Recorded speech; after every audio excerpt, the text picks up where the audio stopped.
আমরা আজকে এসেছি বলরাম দে স্ট্রিটে। নামটা শুনলে অনেকেই হয়তো বুঝতে পারছেন কোথায় এসেছি, কাদের সঙ্গে দেখা করতে এসেছি। তারা আমাদের পরম বন্ধু। আর আমাদের প্রত্যেক দিন খবরের কাগজ খুললেই চোখে পড়ে নারী নির্যাতনের ঘটনা, নাবালিকা ধর্ষণের ঘটনা এবং এই ধরনের আরো অনেক কিছু।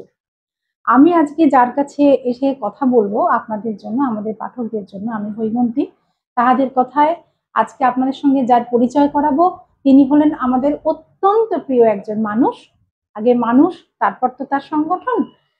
আর যে সংগঠন সেটা হলো দুর্বার মহিলা সমন্বয় কমিটি। তার সচিব আমাদের সঙ্গে আছেন শ্রীমতী বিশাখা লস্কর। নমস্কার। হ্যাঁ, নমস্কার দিদি। অত্যন্ত ভালো মানুষ, সহযোগিতাপূর্ণ মানসিকতা এবং সকলের সঙ্গে বন্ধুত্বপূর্ণ আচরণে দীর্ঘদিন ধরে আমার সঙ্গে ওনার যোগাযোগ। সেই সূত্রে কয়েকটা প্রশ্ন আমাদের দর্শকদের জন্য আমরা করব। বিশাখাদি, প্রথম প্রশ্ন হলো যে এই যে দুর্বারের সঙ্গে যুক্ত হওয়া তোমার কিভাবে শুরুটা? আমি দুর্বারের সঙ্গে যুক্ত হয়েছি 1994-এ। আমি যখন এসটিডি এইচআইভি ইন্টারভেনশন প্রোগ্রাম চালু হয়, তখন পিয়ার এডুকেটর হিসেবে আমি এখানে কাজে যুক্ত হই। দুর্বার মহিলা সমন্বয় কমিটি 1995-এ 12ই জুলাই রেজিস্ট্রেশন হয়। তো 12 জন যৌনকর্মীকে দিয়ে এই সংগঠন স্টার্ট হয়। আমি হচ্ছি সেকেন্ড ব্যাচ দুর্বারের। তো দুর্বার তৈরি করেছি আমরাই। কারণ হচ্ছে, তৈরি করার কারণ, যখন 1994-এ আমরা কাজে এসেছি, আমি যখন পিয়ার এডুকেটর হয়ে কাজে এসেছি, তখন দেখেছি যে এসটিডি এইচআইভি ইন্টারভেনশনের অ্যাওয়ারনেস দিতে গিয়ে, তাদের সার্ভিস দিতে গিয়ে দেখেছি যে একজন মানুষ, তার মানুষের কি কি অধিকার, সেটা কিন্তু যৌনকর্মীদের মধ্যে সেই সচেতনতা ছিল না। তখন আমরা আস্তে আস্তে করে তাদের অধিকারের কথা বলি, যে একজন মানুষ তার না বলার অধিকার প্রথমে অর্জন করতে হবে। সেই অর্জন করতে গেলে একজন যৌনকর্মীর এতটা সাহস ছিল না, তাকে তো একটা সংগঠিত ভাবে আসতে হবে। তখন আমরা সমস্যাগুলো চিহ্নিত করি, যে একজন যৌনকর্মী এই পেশা ঘিরে তার কি কি সমস্যা। তার না বলার অধিকার চাই, সে নিজে পেশাটা করতে ইচ্ছুক আছে কিনা, তার সেটার অধিকার আছে, সে অধিকার আছে তার, সে নিজে চয়েস করতে পারে, সেটা যেরকম বলার অধিকার আছে। তার স্বাস্থ্য সম্পর্কে সচেতন হওয়ার অধিকার আছে। প্রত্যেকটা ক্লায়েন্টের সঙ্গে তার সেফটি সম্মিলন, মানে যৌন মিলনের সময় সেফটি থাকবে, সেটা কন্ডম ব্যবহার করার দরকার আছে। এবং যৌন রোগ বা এইচআইভি সম্পর্কে তাকে সচেতন করা, এটা হলো আমার নিজের শরীর বা নিজের আর কি। এবং আমার নিজের টাকা পয়সা যে রোজগার করছি সেটা নিজে বুঝে পাওয়া, বা সেগুলো সেভিংস করা, বা ভবিষ্যতে ছেলে মেয়ের জন্য ভাবনা চিন্তা করা, যে আমার ছেলে মেয়ে, তাদের ভবিষ্যৎ কি হবে, তাদের পড়াশুনো করাতে হবে, তাদের জন্য আমার টাকা পয়সা জমিয়ে রাখতে হবে এবং নিজের জন্য জমিয়ে রাখতে হবে। এই আস্তে আস্তে আমরা যেগুলো করেছি, একজন যৌন কাজ ঘিরে একজন মানুষের অধিকার কখনো বঞ্চিত করা যায় না। সেই জন্য মানুষ হিসাবে তাকে অধিকারগুলো বোঝানো হয়েছে। তারপরে যৌন কাজটা আর 5টা কাজের মতো কাজ, সেটাকে বলা। তার সঙ্গে সঙ্গে আমরা যে কাজগুলো করেছি, যে যৌনকর্মীরা যে সচেতন মূল্য যে কাজগুলো, এইচআইভি এডস নিয়ে অ্যাওয়ারনেস, অ্যান্টি ট্রাফিকিং নিয়ে অ্যাওয়ারনেস, তাদের বাচ্চাদের এডুকেশন নিয়ে অ্যাওয়ারনেস, বা তাদের যে সমস্ত আইনি যে বাধাগুলো আছে সেগুলো সম্পর্কে অ্যাওয়ারনেস, এগুলো কিন্তু আমরা এই এক ছাতার তলায় যৌনকর্মীদের হয়েই কাজ করেছি। তোমার ব্যক্তিগত জীবনে পারিবারিকভাবে তোমার সঙ্গে এখন কে থাকেন, মানে কার সঙ্গে তুমি থাকো? আমার ব্যক্তিগত জীবনে আগেও আমি বাবা মা ছেলে মেয়ের সঙ্গে ছিলাম। বাবা মা রিসেন্ট দুজনেই মারা গেছেন। আমি নিজের পরিবারের সঙ্গেই থাকি। আচ্ছা, বাচ্চারা কি পড়াশোনা করছে? তো নিশ্চয়ই। না, বাচ্চারা পড়াশোনা সব হয়ে গেছে, মেয়েরও বিয়ে হয়ে গেছে, ছেলেরও বিয়ে হয়ে গেছে। আচ্ছা আচ্ছা, মানে একেবারে ঘর সংসারী যাকে বলা যায়। আমি সংসারী, একেবারে সংসারী মানুষ। হ্যাঁ, তো এই পথটা যে মানে আসা এবং এখনো এই পথে দাঁড়িয়ে থাকা এবং যথেষ্টভাবে একেবারে নেতৃত্ব দেওয়া, যেটা আমরা দেখেছি বহুবার বহুভাবে, যে অধিকারের লড়াই যেটা তোমরা লড়ছো, সেই লড়াইটা মানে কি মনে হচ্ছে যে আগামী ভবিষ্যৎটা কোন জায়গায় দাঁড়িয়ে আছে? দেখো, ভবিষ্যৎটা কি? ভবিষ্যৎ হচ্ছে যৌনকর্মীদের, শ্রমিকের অধিকারটা আমাদের ভবিষ্যৎ, সেটা আমরা মনে করি। হুম, যখন শ্রমিকের অধিকার আমরা পাবো, আমরা এই যে বললাম না যে না বলার অধিকার, হুম, ট্রাফিক রোধ করার অধিকার, সমাজকে যে বার্তাগুলো দিচ্ছে, আগে আমাদের স্বীকৃতি চাই। পেশার স্বীকৃতি পেলে তখন আমরা এগুলো খুব বুক ফুলিয়ে কাজটা করতে পারবো, যে না আমার নিজের পেশার স্বীকৃতি আছে, তাহলে তো আমি এই কাজটা করতে পারি। কিন্তু কাজটা এখনো করছি আমরা, যেরকম অ্যান্টি ট্রাফিকিং এর কাজ আমরা 2006 সাল থেকে করছি। হুম, হুম, প্রায় 2000-এর বেশি মেয়েকে এই পেশা থেকে তুলে তাদের বাড়িতে এবং সিডব্লিউসির মাধ্যম থেকে আমরা বিভিন্ন হোমে পাঠিয়েছি। আমরা চেষ্টা করি বেশিরভাগটা সেই মেয়েটা তার পরিবারকে ফেরত দিতে। সেটা পরিবারকে নিয়ে এসে তাদের প্রপার ডকুমেন্টস নিয়ে ডকুমেন্টেশন করে হুম, তারপর আমরা বাড়িতে ফেরত দিই। সেটাকে মিডিয়াতে আমরা হাইলাইট করি না, কারণ হচ্ছে আমাদের সমাজ হুম, এখনো কিন্তু মহিলাদের জন্য ওই পিছিয়ে রেখে পিছিয়ে দেয়। রয়েছে। কারণ একটি মেয়ে যদি হাইলাইট হয়ে যায়, তার জায়গা তখন কিন্তু কোথাও হয় না, যেখানে যাবে সেখানেই ওর লাঞ্ছনা পেতে হবে। তার মানে আমরা কি করলাম, সেই মেয়েটাকে তার একটা ভালো পরিবেশ, ভালো জীবন দেওয়ার থেকে একটা মিডিয়ার মাধ্যমে এলে সেটা হাইলাইট হয়ে গেলে মেয়েটার সত্যি জীবনযাপন করার ক্ষেত্রে খুবই কষ্ট। তো আমরা মিডিয়ার হাত থেকে এটাকে সত্যি সেভ করে মেয়েটাকে তার পরিবারের হাতে একদম প্রপার ডকুমেন্টস, তার কাউন্সিলরের সার্টিফিকেট, তার জন্ম সার্টিফিকেট, বাবা মায়ের সমস্ত ম্যাচ করে বাহ, ডকুমেন্টেশন করে আমরা বাড়ির লোকের হাতে তুলে বাহ, দিই। বাহ, এটা তো ভীষণ ভালো কাজ। এটা আমরা খুব করি। ভালো কাজ। তোমাদের কলকাতা শহরে কতগুলো তোমাদের এই সেন্টার আছে এখনো? এখনো ওভারঅল ওয়েস্ট বেঙ্গলে 33টা জায়গায় আমরা এসআরবির কাজ করি, সেলফ রেগুলেটরি বোর্ডের কাজ করি। আচ্ছা, সেই বোর্ডের মাধ্যম থেকে আমরা এই মেয়েগুলোকে এইভাবে পাঠাই। যদি কোনো মেয়ে এই ব্রথেলে আসে, হুম, তাকে কিন্তু এই সেলফ রেগুলেটরি বোর্ডেই আসতে হবে, তাকে কাউন্সিলিং হবে, প্রপার কাউন্সিলিং হবে। আচ্ছা, তাকে যদি কেউ ট্রাফিক করে নিয়ে আসে ভুল বুঝিয়ে, হুম, তাকে কিন্তু বাড়িতে পাঠানো বা সেই ট্রাফিকারকে উপযুক্ত শাস্তি দেওয়া তার। আচ্ছা, কেন আমরা সেটা অনেকগুলো করেছি। হ্যাঁ, যদি সত্যি মেয়েটার বিরুদ্ধে কেউ করে থাকে, মেয়েটা চায়, একেবারে আমরা দেখি যে এসছে তার ইচ্ছাটা কি, তার উপরে আমরা মানে তার ইচ্ছাটাকে আমরা খুব গুরুত্ব দিই। হুম, সেই মেয়েটি বা মানুষটাকে আমরা গুরুত্ব দেই, সে কি চাইছে, হুম, তার ভিত্তিতে আমরা এই সিদ্ধান্তগুলো, বোর্ড মেম্বার বা মেয়েটার সিদ্ধান্তের ভিত্তিতে আমরা কাজগুলো করি। ও আমাদের এই কলকাতা ছাড়া কোন কোন জেলায় তোমাদের যেরকম center আমাদের আছে?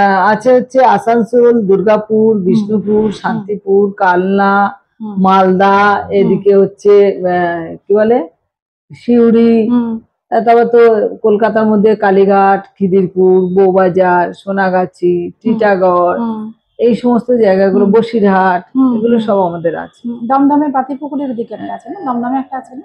দমদমে না, ওটা হচ্ছে গৃহ শ্রমিকদের নিয়ে কাজ করি আমরা। ওটা গৃহ হ্যাঁ, শ্রমিকদের নিয়ে কাজ করে। হ্যাঁ, আচ্ছা, আচ্ছা। এমনি মানে ডেইলি যাতায়াত করা এরকম কোনো যৌনকর্মী তোমাদের সঙ্গে আছে? হ্যাঁ আছে। পরিবারের সঙ্গে আছে? হ্যাঁ, তাদের সংখ্যা কিরকম হবে বলে মনে হয়? প্রায় 4000 কাছাকাছি। প্রায় 4,000। আচ্ছা, ডক্টর জানা যখন ছিলেন তখন তোমাদের মানে কিরকম মনে হতো যে কাজটা করতে কি আরো বেশি সুবিধা হতো? যারা উনারই তো দেখুন, সবচেয়ে- একটা কথা বলছি, চিরজীবন কোনো মানুষই বাঁচে না, হ্যাঁ, না সে তো ঠিকই। কিন্তু স্যার ছিলেন, আমরা এটা ভাবতাম যে একটা খুঁটি আমাদের আছে। কেন উনি যখন প্রথম আমাদের যৌনকর্মীদের উপরে ছেড়ে দেয় যে এই কাজটা করতে পারি, আমাদের কিছু অসুবিধা হলে ওনাকে আমরা ডাইরেক্ট জিজ্ঞেস করতাম, স্যার এটার উপরে কি করা যাবে। উনি আমাদের তো উপদেষ্টা ছিলেন, তো উপদেষ্টাকে আমরা জিজ্ঞাসা করতাম। তো এখন এত বছর ওনার সাথে কাজ করেছি, উনি প্রায় 3-4 বছর হলো মারা গেছেন, আমরা কিন্তু কাজগুলো সেইভাবেই চালিয়ে যাচ্ছি। কেন পরিবর্তনের সঙ্গে, সময় পরিবর্তনের সঙ্গে অনেক কিছু পরিবর্তন হচ্ছে, একটা জায়গা তো থেমে থাকবে না। না, তখনও আমাদের কাজ করতে কোনো অসুবিধা হয়নি, এখনো আমরা কাজ করছি। কিন্তু এখন যেটা হয়েছে, যেটা কিছু মানুষ, কিছু ব্যক্তি যারা তাদের স্বার্থ নিয়ে চলে, তারা এই দুর্বারের প্রতি আক্রমণ করতে চায়, তারা বিভিন্নভাবে চাইছে। কিন্তু এটা ভাবতে হবে যে বা যারা এগুলো করছে, তাদেরকে ভাবতে হবে যে এই সংগঠনটা কাদের, কমিউনিটি বেসড অর্গানাইজেশন। এখানে অনারশিপে কমিউনিটি, লিডারশিপে কমিউনিটি। বাইরে থেকে টেকনিক্যাল পার্সন এসে যদি কেউ বলে এই সংগঠনের আমি মাথা হয়ে বসবো, কোনো কমিউনিটি যদি না চায় তাদেরকে কখনোই তারা সেই জায়গায় আসতে পারবে না। তারা যেভাবে আমাদের সাথে লড়ছে এই সংগঠন বা সংগঠনের নেতৃত্বের সঙ্গে, তাদের আশা কখনো পূরণ হবে না। কারণ এটা ভাবতে হবে যে এই জায়গাটা তাদের জন্য নয়, এটা এই কমিউনিটির জন্য। একদম। এই যারা যারা পুরনো কর্মী কিছু ছিলেন তারা শিকড় গেড়ে গেছে, শিকড় গেড়ে গিয়ে তারা কিছু ফেসবুকে কিছু তাদের প্রোগ্রামে দুর্বারকে ভাঙিয়ে প্রোগ্রামে যাচ্ছে, গিয়ে দুর্বারকে বলছে না, জানে কমিউনিটিটা শিক্ষিত নয়, মূর্খ, এদেরকে অনেকভাবে হ্যাটা করা যায়, সেইভাবে আমাদেরকে নাম ভাঙিয়ে বিভিন্ন প্রোগ্রামে নিজের ক্রেডিটটা নিচ্ছে। দুর্বারের ক্রেডিটটা একজন লোকাল অযৌন কর্মী আমাদের এই জায়গাটাকে তিনি সুযোগ বা সুবিধা তারা নিচ্ছে। তোমরা আগামী দিনেও তো এই ট্রেন্ডটা রাখতে চাইছো যে যা মানে যৌনকর্মীরাই তোমাদের যা কিছু করার, যা অফিসিয়াল, এটা ডক্টর জানা তৈরি করে রেখে গেছে কমিউনিটি বেসড অর্গানাইজেশন। এটা কখনো এই কনসেপ্টটা শেষ কেউ করতে পারবে না চাইলে। এখানে আমরা কোনোদিন কোনো অযৌন কর্মীকে এই আমাদের নেতৃত্বের জায়গা কোনোদিন দেব না, আমরা কোনোদিন দেব না। আচ্ছা, সে যেই যা করে নিক, তার জন্য যত লড়াই আমাদের করতে হয় আমরা সেই লড়াইটা করব। আর যদি মনে করুন কমিউনিটির মধ্যে যদি এরকম কেউ 2 নম্বরই করে, সেটা কমিউনিটির সে ব্যবস্থা সেটা করা হবে, কমিউনিটি তার বিচার করবে, বিবেচনা করবে যে একে কি করা হবে। কেন সংগঠনটাকে কোনোভাবে নষ্ট করতে দেওয়া যাবে না। এবং অনেক লড়াইয়ের পর এই সংগঠন আজকে অনেকটাই মহিরু হয়েছে, একদম চারা গাছ থেকে মহিরু। একদম, আমরা অনেক কষ্ট করে এই সংগঠনটা তৈরি করেছি। মাঝখানে কিছু ব্যক্তিরা এসে তারা ভাবে আমরা 2 কলম পড়াশোনা জানি বলে যৌনকর্মীদের অনেকভাবে অপমান করে। তারা কিছু টেকনিক্যাল পার্সনের দুর্বারকে দিয়ে পরিচয় হয়ে গেছে, যাওয়ার পরে তারা কি করে না আমাদেরকে পিছনে ডাকে, ভাবে সবসময় যৌনকর্মীরা পিছনে রাখবে, সম্বর্ধনা ওনারাই নেবে, কিন্তু এটা প্রাপ্য হচ্ছে যৌনকর্মী। একদম একদম তাই। সেগুলো আমাদের সঙ্গে কিন্তু কন্টিনিউ হয়ে চলেছে, কিন্তু কতদিন করবে? একটা সময় না মানুষ তো জানতে পারবে যে এই ব্যক্তিগুলো 2 নম্বরই করছে, এটা আমার দীর্ঘ বিশ্বাস। আচ্ছা, আর একটা প্রশ্ন তোমায় করা, তুমি একজন নারী হিসেবে পুরুষকে কি চোখে দেখো? বড় কঠিন প্রশ্ন। আমি একজন নারী হিসেবে একজন পুরুষকে কি চোখে দেখি? একজন পুরুষকে, দুটোই তো জাত, নারী এবং পুরুষ, তো এটা এক জাত হিসাবে দেখি। এবারে পুরুষের যে ব্যবহার আচারের উপরে মানে দেখে শুনে তার প্রতি বিচারটা তৈরি হয়।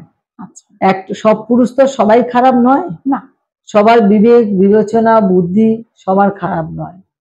তো যে যার বিবেক বিবেচনা একজন মহিলা বা একজন নারীর প্রতি দুর্ব্যবহার বা তার বুদ্ধির যে ভ্রষ্ট হয় আর কি, সেটা যদি হয়, সেরকম পুরুষকে আমরা পছন্দ করি। আমি পছন্দ করি না, আমি একটু স্ট্রেট কাট বলতে পছন্দ করি, একদম সোজাসুজি। তুমি একজন পুরুষ, তোমার যা বলার আছে, যা অধিকার আছে সেটা তুমি বলতেই পারো, কিন্তু আমি একজন মহিলা, আমারও সেই সমান অধিকার আছে। তুমি অধিকারের জায়গা কারোর সাথে কোনো কম্প্রোমাইজ করতে পারি না আর পারবো না, সে নারী হোক পুরুষ হোক আর যেই হোক, কোনো পুরুষকে আমি এইভাবে জায়গা দেব না। এই জন্য কিন্তু আমি আমার আপনি দেখছেন আমাকে অনেকদিন ধরে, আমি একটু স্ট্রেট কাট কিন্তু প্রফেশনাল আর কি। পুরুষ পুরুষের জায়গা, আমি আমার জায়গা, নারী নারীর জায়গা, আমার যে অধিকারের জায়গা আমি কাউকে ছাড়ি না। তুমি যে সবসময় আমাকে অর্ডার করবে চা করে দাও, আমি তোমাকে করে দেবো, আমিও তোমাকে অর্ডার করবো, সেই জায়গাটা আমি জারি রাখি। তাহলে সেরকম পুরুষের সাথে সম্পর্ক থাকবে, নালে থাকবে না। এটাই হচ্ছে আমার কথা। মানে পুরুষ হিসেবে পুরুষ নয়, সে একজন মানুষ, মানুষ একজন মানুষ, এটাই তো বললাম যে মানুষ। পুরুষ কেন আমি দেখবো একজন নারী বা পুরুষ এরকম করে ভাগ করবো কেন? একজন মানুষ, মানুষের যে অধিকারটা সেটা সবার সমান হওয়া দরকার। পুরুষ বলে সবসময় সেই পুরুষ তান্ত্রিক সমাজটাকে এখনো ফলিয়ে যাবে, সেটা মেনে নেওয়া যাবে না। আমরা অনেকক্ষণ ধরে কথা বলছি আপনাদের সঙ্গে, আজকে যার কাছে আমরা এসেছি এবং যিনি কথা বললেন এতক্ষণ, অনেক বছর ধরে দেখছি অসম্ভব স্পষ্ট বক্তা, এবং নিজের যে সমস্ত ডিসিপ্লিন আছে, আমি যখন উনি স্বাস্থ্য বিভাগটা দেখতেন তখন দেখেছি ওনাকে, নিজের ডিসিপ্লিনটাকে কখনোই উনি কখনো ক্ষুণ্ণ করেননি, নিজের সমস্ত কিছু বজায় রেখে তার সঙ্গে যেটা যে রক্ষা করা, যে নিজের জীবনের সঙ্গে একদম তাল মিলিয়ে নিজের জীবনটাকে এগিয়ে নিয়ে যাওয়া, সেটা বিশাখা লস্করের মতো আমার চোখে কেউ ধরা পড়েনি। কাজেই দিদিকে অনেক ধন্যবাদ আমাদের তাহাদের কথায় এই সময় দেওয়ার জন্য। ধন্যবাদ, নমস্কার। অত্যন্ত ব্যস্ত মানুষ, তাও সময় দিয়েছেন, কৃতজ্ঞতা জানাই। এবং আমাদের আপনাদের দর্শকদের কাছে আবার আমরা আসবো। আজকে এই পর্যন্ত থাক, এবার চলি।